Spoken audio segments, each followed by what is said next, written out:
Elisa, you're here. You're here. She had a horrible witch that would climb up the tower every single day to see her.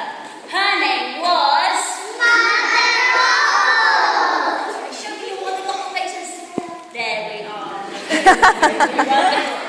And you can sit back down with the Gothels. Well done.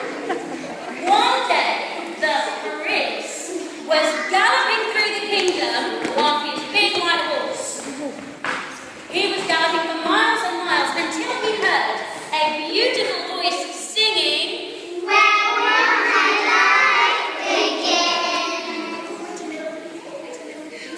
And the prince stopped where he was and he looked up from the ground all the way to the ceiling because he could see a huge big tower and the most beautiful girl he'd ever seen was sitting at the top with a huge big plaque of long blonde hair coming out of the window.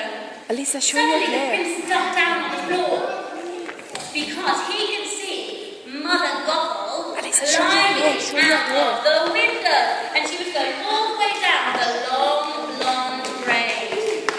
Then she ran off into the trees. Lovely.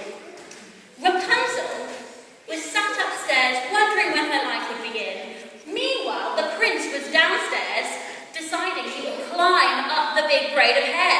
So the prince jumped up and began to climb up the big braid of hair. When he got to the top, Rapunzel jumped up. She jumped up